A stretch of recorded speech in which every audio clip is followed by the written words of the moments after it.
E aí pessoal, tudo bom com vocês? Meu nome é Aldrin de Carvalho, esse aqui é meu canal, que é o canal do Aldrin, e hoje a gente está aqui novamente para dar prosseguimento à história da filosofia, com base na história da filosofia do Giovanni Reale e do Dario Antiseri. Hoje a gente segue falando de Guilherme de Ockham, para falar de um tema que ainda vai ser mais desenvolvido daqui a alguns vídeos, que é a questão da ciência. A gente veio vendo aí nos últimos vídeos várias consequências de doutrinas do Ockham, e várias doutrinas dele também, e, enfim, toda a crítica que ele faz à metafísica, e hoje a gente vai ver algumas implicações disso para a questão do método científico, experimental, de observação da realidade e de teorização acerca da realidade. Mas antes da gente entrar nos detalhes a respeito disso, eu gostaria de lembrá-los de que vocês podem apoiar o canal financeiramente de algumas formas. E quais são essas formas? Bom, primeiramente vocês podem ir aí na descrição e clicar nos links para comprar os livros do Reale que a gente usa aqui.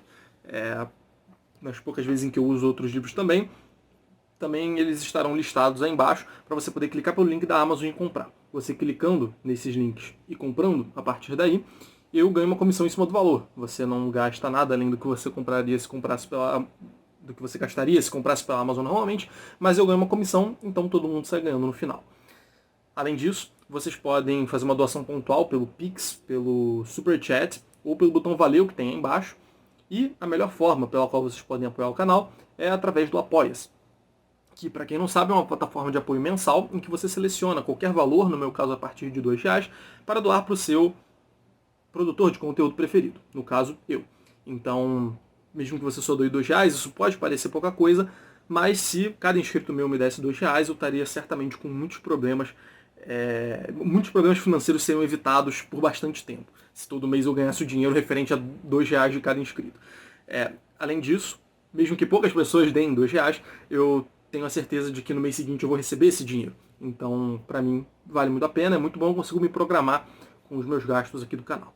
Além disso, eu já ia me esquecendo, você que apoiou o canal, além de ganhar, além de ser gratificado com toda a alegria derivada do fato de você estar me ajudando, você também terá sua homenagem aqui no começo de cada um dos vídeos. Então gostaria de agradecer aqui neste momento aos nossos atuais apoiadores, ao Pedro Barbosa, ao Cássio, a Andressa e o Luiz. Galera, muito obrigado, como sempre, pelo apoio. Por causa de vocês que o canal continua funcionando. E se você também quer ter esse agradecimento aqui e quer apoiar o canal, clique aí no link do Apoia-se e faça a sua doação. Mas enfim, vamos para o vídeo agora. Mas enfim, como eu ia dizendo, hoje a gente vai falar sobre o tema da ciência no pensamento do Ockham. E vocês que assistiram já aos últimos vídeos, certamente já conseguem imaginar um pouco do que vai ser dito aqui. Já conseguem ter uma intuição mais ou menos de que o Ockham vai dizer pra gente a respeito da ciência. Mas enfim, sem mais delongas, vamos ver o que o Reale tem a nos dizer aqui. Os cânones da pesquisa científica, enucleáveis a partir das muitas obras dedicadas ao estudo da natureza, estão intimamente ligados à nova lógica e à crítica da cosmologia tradicional. Então, as novas propostas de método científico que o Ockham vai trazer estão bastante relacionadas com esses elementos que a gente já viu nos últimos vídeos. Ele traz aqui a questão da lógica, da nova forma de ver a lógica, e também a crítica à cosmologia tradicional, derivada justamente da navalha de Ockham, cujos fundamentos vocês podem compreender também nos últimos vídeos. E alguns deles, inclusive, serão retomados agora. Se, como se disse, o mundo é essencialmente contingente, criado pela absoluta liberdade de Deus onipotente, não é lícito partir do pressuposto de que o mundo esteja estruturado segundo relações necessárias conhecidas por meio de um processo metafísico. Já falamos disso. Quer dizer, Deus sendo absolutamente potente, Deus sendo todo-poderoso e criando as coisas de maneira absolutamente livre, ele não tem, prendendo-o na hora de criar o mundo e de governá-lo, nenhuma amarra metafísica que postule necessidade entre os entes. Então a gente já viu no vídeo da navalha de Ockham como o Ockham corta da sua filosofia os conceitos de substância, de ser analógico, de ser unívoco, de causa eficiente, de causa final. É uma série de conceitos que regem o universo na tradição aristotélica. Ainda que nem todos esses conceitos sejam aristotélicos, no caso do ser unívoco e do ser análogo, a gente tem aí, no fim das contas, que a tradição aristotélica desenvolve esses conceitos e Occam corta todos eles, né? Vê todos eles como supérfluos, como irrelevantes para a especulação filosófica. Justamente porque eles se apresentam como amarras, né? como coisas que prendem a ação de Deus, né? que prenderiam a ação de Deus se fossem verdadeiros. Mas, ora, Deus é onipotente, então não pode haver nem nexo de necessidade entre as coisas, né? Deus pode fazer tudo. Portanto, não há regras intrínsecas à própria estrutura da realidade que impeça Deus, por exemplo, de agir de maneira contrária a essas regras, né? Deus pode fazer o que ele quiser na realidade o tempo todo. Então, justamente por isso, a contingência do mundo, oriunda do ato livre de criação de Deus, leva-nos, ou leva o Occam, pelo menos, a uma rejeição da metafísica.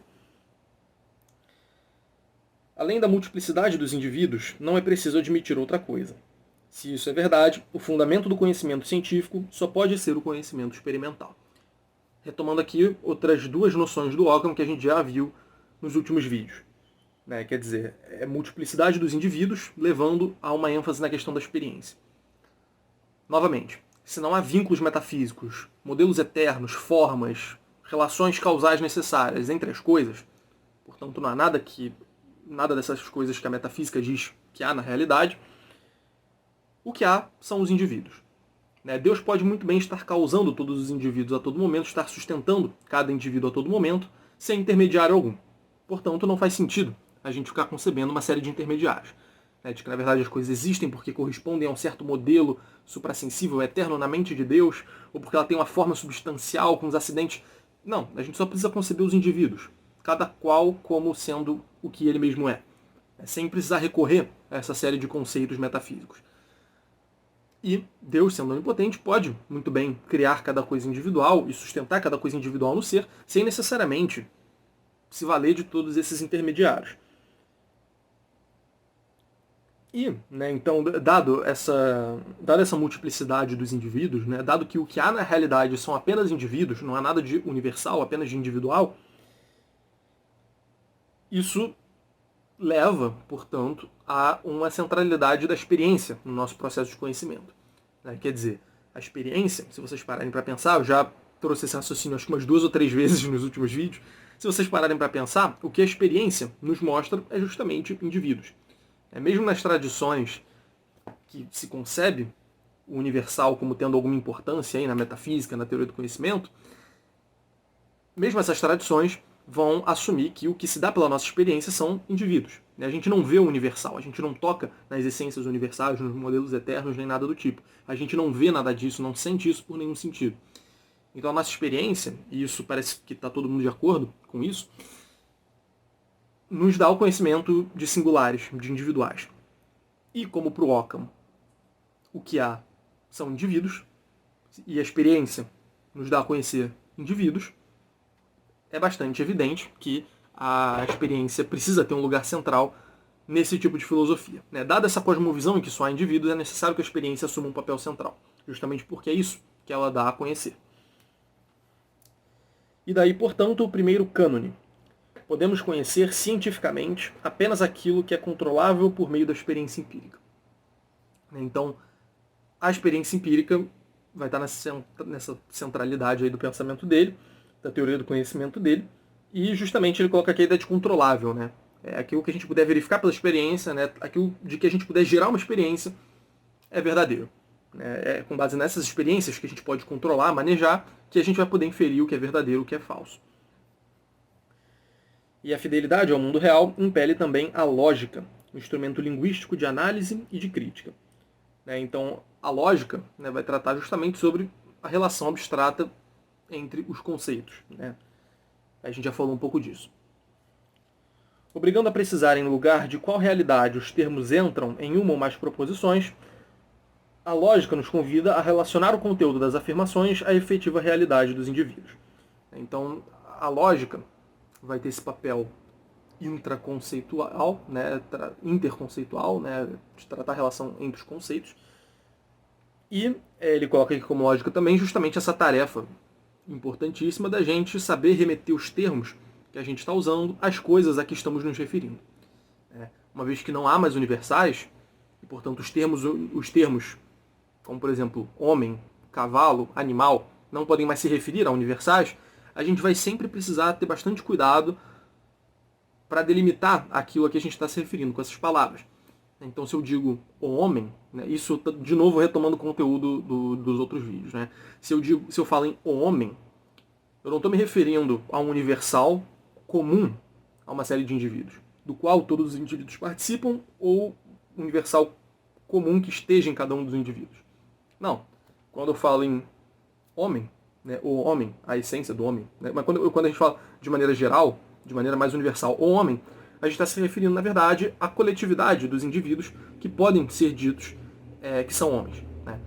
Não se trata mais de falar de um universal presente numa multiplicidade, mas se referir à multiplicidade mesma de indivíduos.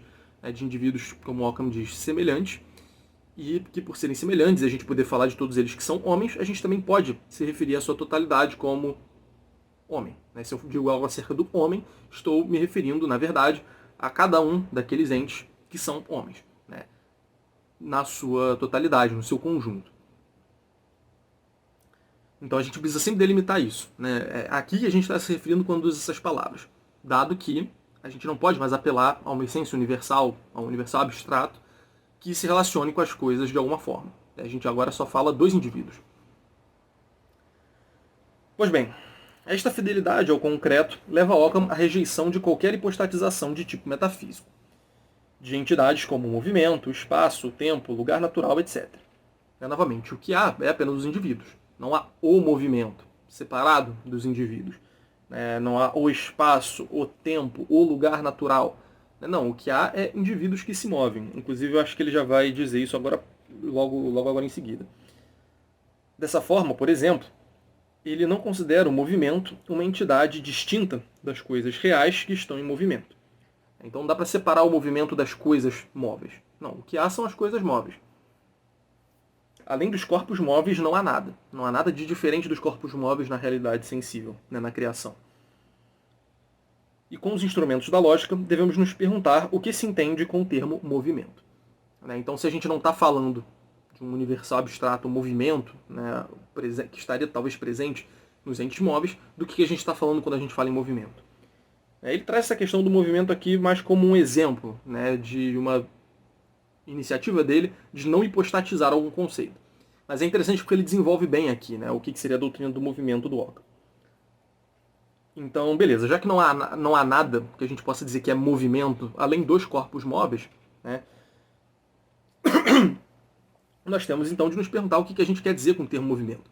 Quando a gente fala movimento, qual que é o referente na realidade a que essa palavra está se referindo, já que a gente não pode mais falar de um termo abstrato, né, como o movimento. E a resposta para essa pergunta, o que é o movimento, é que tal termo, movimento, está em função ou está no lugar de indivíduos singulares e conota a modalidade de mudança de suas posições recíprocas. Vou continuar lendo que isso que ele disse agora vai ficar mais claro.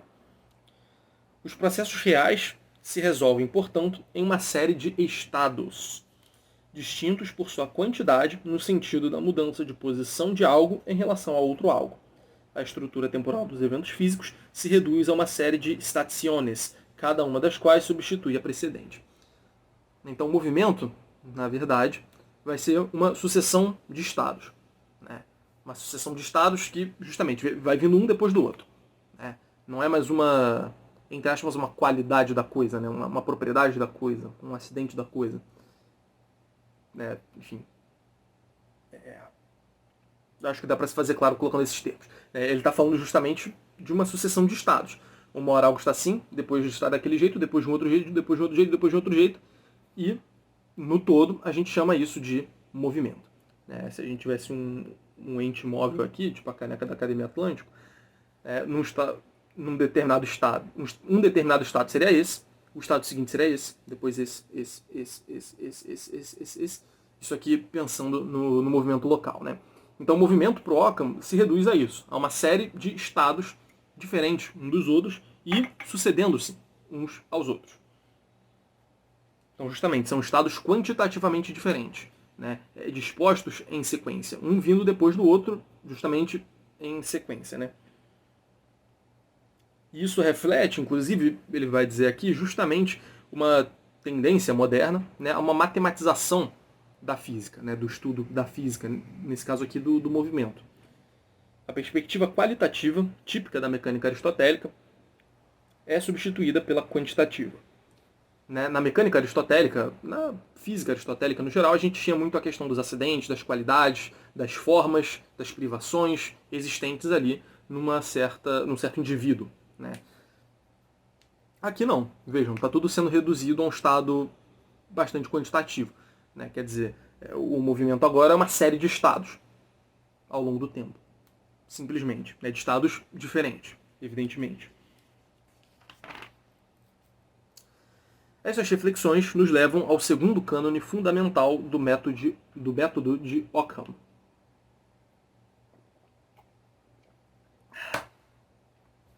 Mais do que se preocupar com que coisa são os fenômenos, ou que coisas são os fenômenos, é melhor preocupar-se com como se verificam. Não a natureza, portanto, mas a função. Então vejam, a metafísica aristotélica e a filosofia da tradição até agora estava muito preocupada em responder à pergunta o que é. Essa é a grande pergunta da filosofia, muitas pessoas concordariam com isso.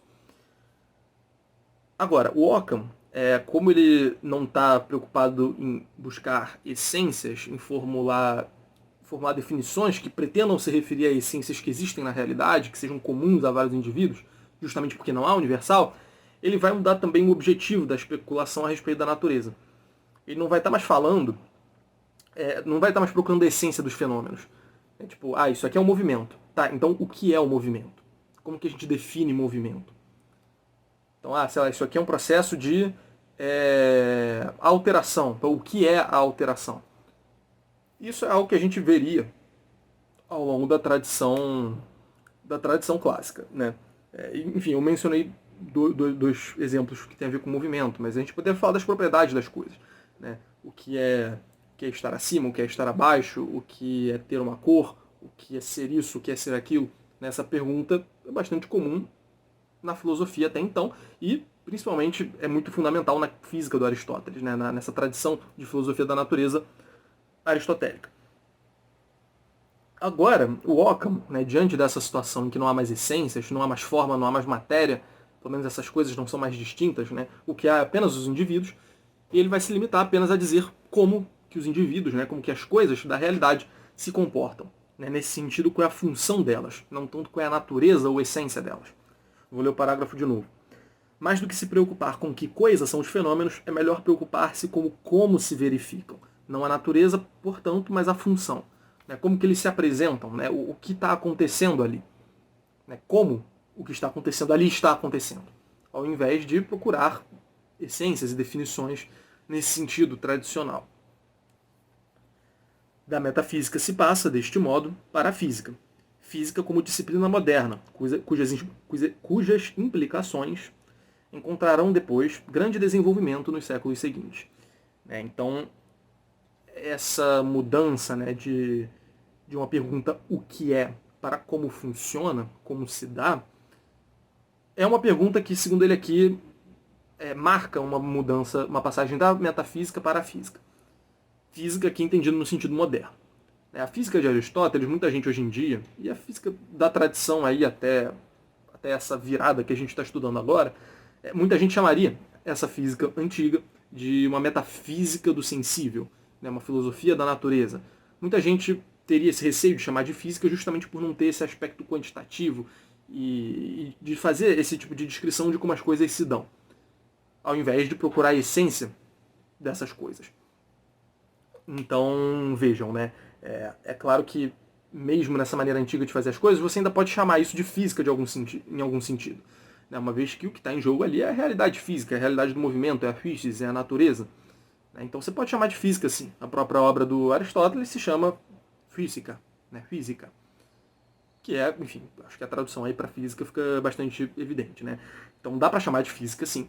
Mas o que ele está dizendo aqui é que a gente está passando de uma concepção mais metafísica da física e indo para uma concepção mais quantitativa, mais moderna da física. E, de novo, não está tão preocupado em essências e em categorias, e em toda essa coisa que a gente vinha vendo até então, né? Mas está mais preocupado em descrever como que as coisas funcionam. Estas ideias, com efeito, levaram à matematização da ciência e, portanto, à aplicação dos métodos do cálculo matemático para para inteligir as diversas fases dos fenômenos. Então volta àquela questão do movimento, né?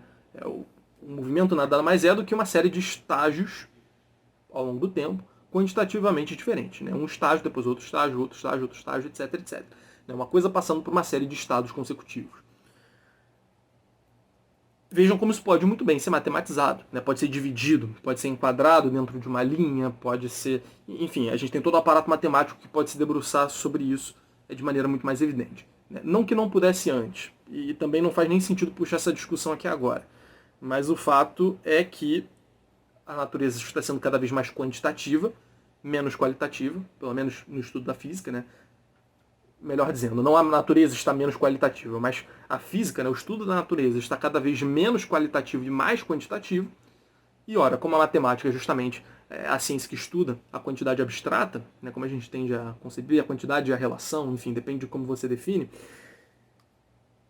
Como a matemática, então, estuda a quantidade, é claro que a matemática vai se mostrar como um ótimo método para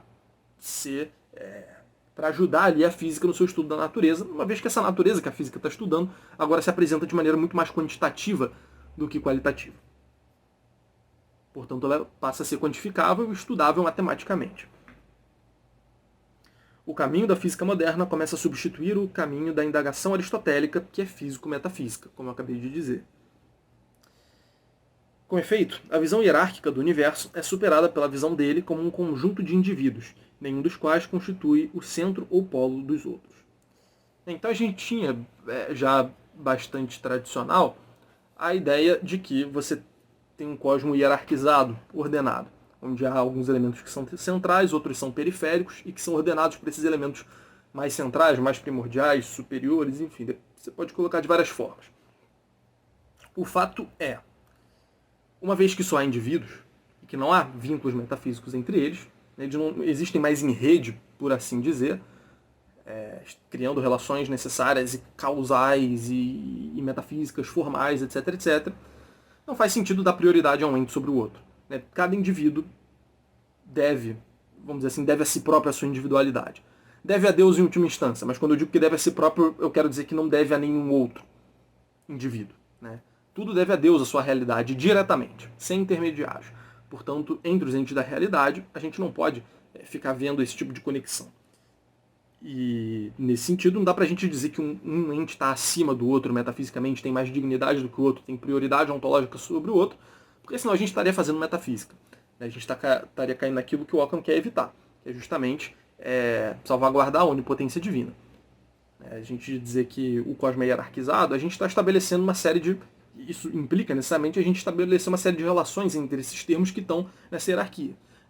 Um está acima, outro está abaixo, um é melhor, outro é pior. Tudo isso.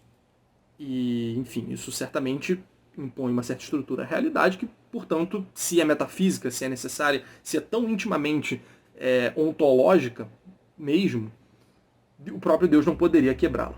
Então, isso se apresentaria como uma dificuldade para a onipotência divina. Nesse sentido, a gente quebra tudo isso, passa a navalha e fica só com os indivíduos. Portanto, e aí, como consequência disso, não existe hierarquia na realidade. É tudo horizontalizado. A esse respeito, é bom acrescentar um relevo ulterior, indicativo da nova direção da física.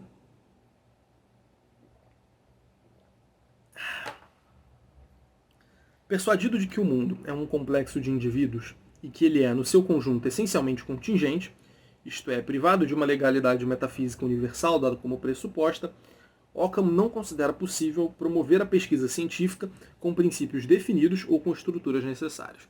Então, novamente, se a realidade toda é concebida como meramente contingente, também a estrutura que supostamente ordena essa realidade é contingente também. A estrutura da realidade também foi criada por Deus de maneira livre, portanto poderia ser diferente. Se ele quiser, ele pode mudar isso tudo. Então, nesse sentido, sendo tudo essencialmente contingente, não dá pra gente empreender uma pesquisa séria a respeito da realidade, tendo por base uma suposta, uma pretensa estrutura metafísica que está ali sustentando tudo. Né? Um pretenso padrão universal de funcionamento das coisas. Isso não pode haver, porque, novamente, é uma amarra para a onipotência divina. Enquanto se permanece no campo da física aristotélica, segundo a qual tudo se desenvolve segundo leis imutáveis, uma vez que este mundo é fruto de necessidade e não de liberdade, isso se justifica e se compreende. Então Occam parece que dá essa colher de chá, entre aspas, aqui para o aristotelismo, do tipo, olha, vocês concebem estruturas necessárias e tudo mais, e constantes na realidade, que moldam o cosmos como ele é, beleza. Isso num contexto aristotélico, pagão, faz sentido. Por quê? Porque o mundo, no paganismo, não foi um mundo criado pela ação de um Deus livre. Né? Não foi criado pela vontade de alguém que poderia não ter criado e que poderia ter criado de outra forma.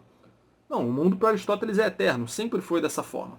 Né? E continua aí desde sempre e continuará para sempre, funcionando da mesma maneira. Né? Então, ele não foi criado, ele está aí eterno e, portanto, é regido por uma necessidade. Né? Isso dentro do sistema, dentro do esquema aristotélico, da forma dele de compreender o mundo, isso faz bastante sentido. Né? Então, nesse contexto, a gente pode conceber leis necessárias de como as coisas sempre vão funcionar, uma estrutura metafísica e tal.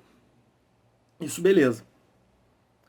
Todavia, no contexto do mundo criado pela absoluta liberdade de Deus, é possível, até legítimo, tomar em exame todas as hipóteses explicativas, porém permanecendo firme a obrigação de controlar tais hipóteses com os dados experimentais oferecidos pelo conhecimento intuitivo sensível. Então, vejam bem, o mundo cristão, ou pelo menos o mundo como concebido pelo cristianismo, é um mundo criado por um Deus livre. Portanto, ele não tem essas estruturas necessárias internamente, porque Deus criou do jeito que ele quis e poderia ter criado de qualquer outra maneira também, se ele quisesse. Então, é possível e até legítimo tomar em exame todas as hipóteses explicativas, porém permanecendo firme a obrigação de controlar essas hipóteses com os dados que a experiência nos fornece. Então vejam aqui como ele vai falar em hipóteses explicativas. Ele não está postulando verdades necessárias, verdades metafísicas, verdades ontológicas, reais acerca da estrutura da realidade. Não, ele está falando em hipóteses. Hipóteses explicativas. Então a gente observa uma série de fenômenos, levanta uma hipótese, isso funciona dessa forma por causa daquilo. Ok. Enquanto aquilo continuar descrevendo os fenômenos, a gente mantém essa hipótese. É uma hipótese que visa uma explicação. Ela tem um tom prático, num certo sentido, porque ela não está se pretendendo ser absolutamente verdadeira. Ela está se pretendendo funcionar. Novamente, agora a gente está estudando não a essência dos fenômenos, mas a função deles. A forma como eles acontecem. Se essa hipótese continua descrevendo o modo de acontecer das coisas, não tem por que a gente substituí-la ou pensar que ela esteja errada. Mas, novamente, a gente está levantando isso como hipótese, não como certeza fundamental acerca da realidade. E aí que tá, né? A gente pode levantar aqui, como ele diz, todas as hipóteses. Qualquer hipótese a gente pode levantar para explicar as coisas. Mas a gente precisa sempre controlar essas hipóteses com base no que a experiência vai nos mostrando. Então a gente tem de criar hipóteses, né? Melhor dizendo, levantar hipóteses de acordo com o que a experiência está apresentando para a gente. São justamente esses fenômenos da experiência, né, que nos chegam pela experiência, que a hipótese vai tentar explicar. Então, portanto, a gente sempre tem de estar com essas duas coisas muito conectadas. Né? A hipótese que a gente estipula racionalmente e o próprio acontecer da coisa que a gente está testemunhando com os nossos sentidos. Finalmente, pela extrema fidelidade ao dado e em razão de sua navalha, Occam nega que entre o sistema celeste e a esfera sublunar exista a diversidade substancial defendida por Aristóteles. Um incorruptível, a outra corruptível. Então vejam bem, numa cosmologia mais tradicional, a gente tem o mundo, assim, o que se chama de mundo sublunar, ou seja, aquilo que está abaixo da Lua, que é o que a gente chama de mundo hoje, né, nosso planeta, vamos dizer assim. E esse mundo é feito dos 4 elementos. Né? Mas acima da Lua, segundo Aristóteles e segundo a tradição que veio depois, todas as coisas, dali em diante, são feitas de uma matéria diferente. E por que se diz que elas são feitas de uma matéria diferente? Porque elas se comportam de maneira diferente, né? A gente vê que as coisas aqui da nossa realidade mais imediata, né, mais próxima de nós, se movem para cima, para baixo, para um lado, para o outro, se corrompem, se geram, se transformam em outras coisas, né? A gente vê uma série de processos no mundo sublunar, abaixo da Lua, no mundo terreno, por assim dizer, que a gente não vê da Lua para cima. Aí, se vocês forem parar para observar os astros, vocês vão ver que cada um deles mantém um movimento, ao menos aparentemente constante, sempre pelo mesmo caminho, né? E, enfim, as esferas celestes se comportam todas dessa maneira. Parece que você tem pontos luminosos que sempre se comportam igual do ponto de vista do movimento. E esses pontos, vocês veem que ele também, digamos assim, em si mesmo, também tem um comportamento constante. O que eu quero dizer com isso? Em nenhum momento você vai ver uma estrela, um planeta, né, que ele chamava... Enfim, na verdade, os planetas são as estrelas móveis, né, são os astros móveis. Mas em nenhum momento você vai ver um planeta se corrompendo, ou seja, deixando de existir. Eles vão estar o tempo todo rodando ali, mas eles mesmos vão continuar intactos. Para usar um termo aristotélico, os termos aristotélicos, né, os entes celestes estão sujeitos apenas ao movimento local, né? Qualquer outro tipo de mudança que você possa conceber, como há em qualquer ente, né, mudança de qualidade, mudança de substância, de crescimento, né, de diminuição, nada disso se verifica nos astros, né, nos objetos do céu. Então, portanto, faz bastante sentido a gente pensar que eles são feitos de algo diferente. Feitos de algo que se comporta de maneira diferente, né? Que tende a um lugar que é diferente dos lugares aos quais tendem os elementos de que as coisas são feitas aqui na Terra. Então, nesse sentido, você tem uma ruptura muito grande entre o mundo terreno e o mundo celeste na cosmologia aristotélica, né? Você tem da Lua para baixo as coisas passando por essa série de transformações e feitas de um certo conjunto de matéria, né? De matérias, né? Certos tipos de matéria. E da Lua para cima a gente tem que tudo, na verdade, é feito de uma substância distinta, né, de uma matéria distinta e, portanto, e justamente por isso, todas essas coisas se comportam de maneira diferente. Isso com Occam vai cair por terra. Ele vai começar a questionar isso. Ele nega que entre o sistema celeste e a esfera sublunar exista uma diversidade substancial. A diversidade substancial defendida por Aristóteles, como se um fosse incorruptível e o outro corruptível. Os astros parecem não se corromper. Estão sempre ali, a gente está sempre vendo-os. E, enfim, as coisas aqui de baixo estão sempre deixando de ser e vindo a ser, etc, etc. Portanto, são corruptíveis enquanto os astros são incorruptíveis. Para o Aristóteles. Mas para o Occam não é lícito admitir tal diversidade radical entre partes do mesmo universo. Quer dizer, é tudo o mesmo universo. Não tem por que a gente ficar separando uma coisa da outra como se fossem de fato coisas diferentes. Não, isso tudo se encontra numa continuidade, numa homogeneidade, como ele já vai dizer. Dessa forma, a superação da divisão entre a ordem das coisas corruptíveis e os céus imutáveis abre o caminho para a ideia de um universo homogêneo em seus elementos estruturais. Então, aquilo que fundamenta cada uma dessas realidades, tanto celeste quanto sublunar, é a mesma coisa, né? É a mesma matéria de que tudo isso é feito. E várias hipóteses vão começar a ser levantadas aí no âmbito científico a respeito disso. A gente certamente vai ter muita ocasião de falar desse assunto daqui a alguns vídeos, principalmente quando a gente entrar no terceiro volume. Inclusive faltam poucos vídeos, menos de 10 vídeos para a gente entrar no terceiro volume. Estamos chegando lá. Daqui se seguirão a rejeição da animação dos céus e também da indivisibilidade das substâncias celestes e a redução integral das esferas celestes à natureza material da esfera terrestre. Então também há na tradição uma ideia de que os corpos celestes são movidos por alguma coisa, né, por substâncias imóveis, como Aristóteles postula, e que na Idade Média alguns autores vão interpretar como anjos. Né? Os anjos movem as esferas celestes, portanto elas são animadas, né? Algo as anima. Mas para o Occam não faz sentido a gente conceber isso, né? São simplesmente coisas que estão ali funcionando. E também a questão da indivisibilidade das substâncias celestes, né? Quer dizer, havia essa concepção de que as coisas que a gente vê no céu, na verdade, são indivisíveis, né? A gente não poderia reparti-las, como a gente faz com a matéria aqui da Terra, né? A matéria do céu é incorruptível, então não tem como essas coisas serem divisíveis. Destes acenos ao método e a algumas teses occamistas, parece que estamos no fim de uma ciência medieval e no prelúdio de uma nova física. a queda do sistema de causas necessárias e ordenadas que constituíam a estrutura do universo aristotélico e também a superação da hipostatização de entidades como tempo, espaço, movimento, lugar natural, etc., etc., sobre a qual se fundava grande parte da reflexão medieval, confirmam que com Occam se fecha um período e se abre outro. E no próximo vídeo a gente ainda vai falar um pouquinho mais sobre, enfim, como que o Occam marca justamente um fim de período. Mas vejam, bom, se não estava claro pelos outros vídeos, vejam agora então, né? Vejam como o método científico, né, o processo pelo qual o nosso conhecimento se dá, vai ser diferente a partir de agora. E vejam, né, isso em grande parte por uma certa mudança de perspectiva fundamental, né? Novamente, o que se está buscando agora não é mais a essência dos fenômenos, o que se está buscando agora é a forma como eles funcionam. E para isso você não precisa de essência, de natureza, né, ao menos para o Occam aqui. Não precisa entrar nesse tipo de assunto com essa pegada mais metafísica. A gente consegue ficar num estudo mais quantitativo mesmo.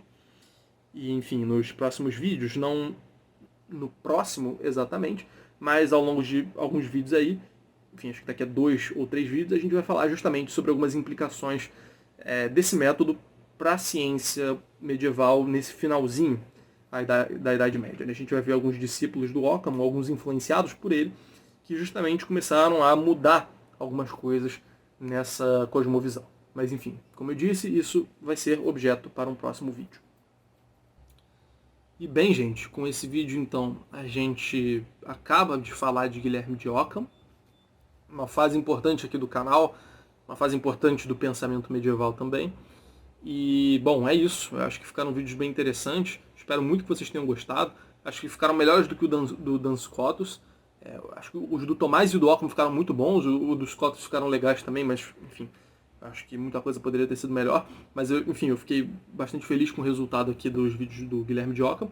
Eu espero muito que vocês tenham tido também essa impressão, que vocês tenham conseguido aproveitar e aprender bastante coisa.